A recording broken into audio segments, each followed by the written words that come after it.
ಇರುವೆ ನಿನಗಾಗಿ. ರಾತ್ರಿಯ 11 ಗಂಟೆಗೆ ಇನ್ನೂ 5 ನಿಮಿಷ ಬಾಕಿ ಇದೆ.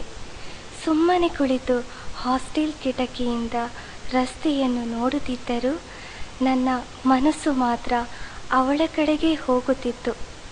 ಹೌದು, ಯಾರು ಅವಳು? ಅವಳೇಕೆ ಕಾಲೇಜ್ನಲ್ಲಿ ಇಂದು ಅಷ್ಟೊಂದು ಒರಟಾಗಿ ವರ್ತಿಸಿದಳು?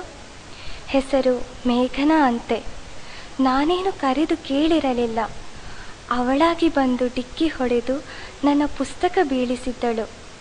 ಸಾರಿ ಕೇಳುವ ಮನಸ್ಸು ವಯಸ್ಸು ಎರಡೂ ಅವಳದಲ್ಲ ಅಂತ ಮೊದಲೇ ಗೊತ್ತಾಗಿ ಹೋದುದರಿಂದ ನಾನೇ ಕೆಳಗೆ ಬಿದ್ದಿದ್ದ ಪುಸ್ತಕಗಳನ್ನು ತೆಗೆದುಕೊಂಡು ನನ್ನ ಕ್ಲಾಸ್ ಕಡೆಗೆ ನಡೆದಿದ್ದೆ.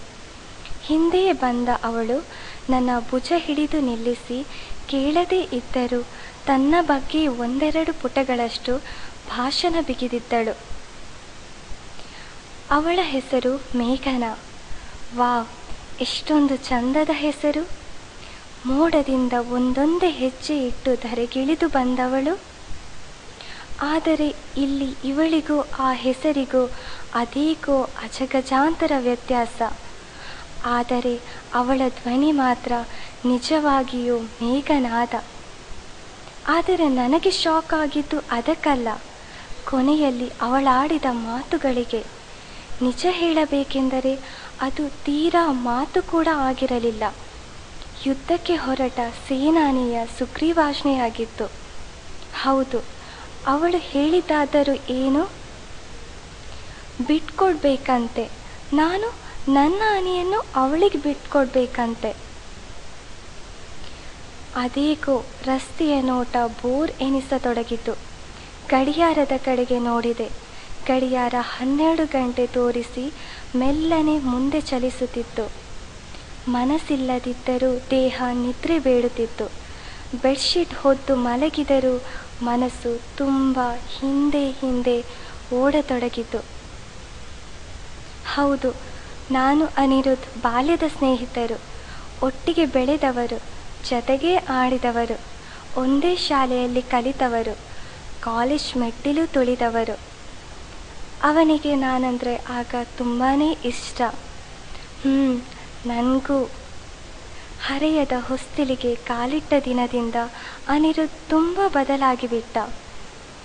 ತುಂಬ ದಿನ ಕಣ್ಣಿಗೆ ಕಾಣದೇ ಇದ್ದ ಅನಿರುದ್ಧ್ ಒಂದು ದಿನ ಇದ್ದಕ್ಕಿದ್ದಂತೆ ಎದುರು ಬಂದು ಕೈಯಲ್ಲೊಂದು ಯಾವುದೋ ಹೂವು ಹಿಡಿದು ಇಷ್ಟಗಲ ಬಾಯಿ ಬಿಟ್ಟು ಐ ಲವ್ ಯು ಸೀಮಾ ಎಂದು ಹೇಳಿಯೇ ಬಿಟ್ಟ. ನಾವಿಬ್ಬರೂ ಆಗ 2nd PUCಯಲ್ಲಿದ್ದೆವು. ನಾನಂದರೆ ಆವಾಗ ಇಡೀ ಕಾಲೇಜೇ ತಿರುಗಿ ನೋಡುತ್ತಿತ್ತು. ನನಗೆ ಕಾಲೇಜ್ ಕ್ವೀನ್ ಎಂದೇ ಅಡ್ಡ ಹೆಸರಿಟ್ಟು ಕರೆಯುತ್ತಿದ್ದರು. ನನಗೆ ಬಂದ ಪ್ರಪೋಸಲ್ಗಳಿಗೆ ಲೆಕ್ಕವೇ ಇರಲಿಲ್ಲ.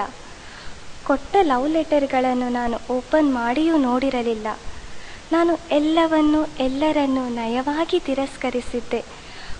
ಮೊದಲು ಎಲ್ಲರ ಹಾಗೆ ಅನಿಯ ಪ್ರೀತಿ ಹುಡುಗಾಟ ಇರಬಹುದೆಂದು ನಿರಾಕರಿಸಿದೆನಾದರೂ ಬರುತ್ತಾ ಅವನ ಪ್ರೀತಿಯ ಗಾಢ ನನಗೂ ಅರಿವಾಗತೊಡಗಿತು. ಒಂದು ಸಂಕ್ರಾಂತಿಯ ಸಂಜೆ ಮಳೆಯಲ್ಲಿ ನೆನೆಯುತ್ತಾ ಅವನಿಗಷ್ಟೇ ಕೇಳುವ ಹಾಗೆ ನಾನು ಅವನ ಕಿವಿಯಲ್ಲಿ ಅವನದೇ ಪದಗಳನ್ನು ಉಸಿರಿದ್ದೆ. ಐ ಲವ್ ಯು ಅನಿ ಅಂತ. ಹಾಗೆ ಆರಂಭವಾದ ನಮ್ಮ ಪ್ರೀತಿಗೆ ಇಂದು ಬರೋಬ್ಬರಿ 3 ವರ್ಷ. ಅನಿ ನನ್ನನ್ನು ತುಂಬ ಗಾಢವಾಗಿ ಪ್ರೀತಿಸಿದ್ದ. ಈಗಲೂ ಅವನ ಪ್ರೀತಿ ಅಪ್ಪಟ ಬಂಗಾರ. ನನ್ನನ್ನು ಬಿಟ್ಟು ಮತ್ತಾವುದೇ ಹುಡುಗಿಯನ್ನು ಕಣ್ಣೆತ್ತಿಯೂ ನೋಡಲಾರ ನನ್ನ ಅನಿರುದ್ಧ್. ಆದರೆ ಅವನಿಗೆ ಬೆನ್ನು ಬೀಳುವ ಹುಡುಗಿಯರ ಸಂಖ್ಯೆ ತುಂಬ ದೊಡ್ಡದೇ ಇದೆ ನಮ್ಮ ಕಾಲೇಜಿನಲ್ಲಿ. ಹಾಗಾದರೆ ಈ ಮೇಘನಾ ಅವರ ಹಾಗೆ ಇರಬಹುದೇ?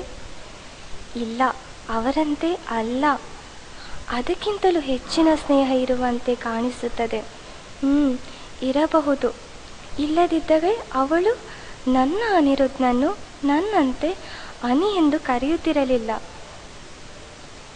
ಚಿಂತೆಯಲ್ಲಿ ಯೋಚಿಸುತ್ತಿದ್ದವಳಿಗೆ ನಿದ್ರೆಗೆ ಜಾರಿದ್ದು ಮತ್ತೆ ಬೆಳಗ್ಗೆ ಎದ್ದಿದ್ದು ಗೊತ್ತಾಗಿದ್ದು ಬೆಳಗಿನ ಜಾವದ ಸೂರ್ಯರಶ್ಮಿ ಕಿಟಕಿಯಿಂದ ಹಾದು ನನ್ನ ಮುಖಕ್ಕೆ ಬಿದ್ದಾಗಲೇ. ತರಾತುರಿಯಲ್ಲಿ ಎದ್ದು ತಿಂಡಿ ಮುಗಿಸಿ ಬಸ್ಸು ಹತ್ತಿ ಕಾಲೇಜಿಗೆ ಬಂದು ತಲುಪಿದಾಗ ಗಂಟೆ 8:30. ಹಿಂದಿನಿಂದ ಯಾರೋ ಹಾಯ್ ಸೀಮಾ ಎಂದು ಕರೆದಂತಾಯಿತು. ಪಕ್ಕನೆ ಹಿಂದೆ ತಿರುಗಿದೆ. ಆಗ ಅಲ್ಲಿ ಅವನು ನಿಂತಿದ್ದ.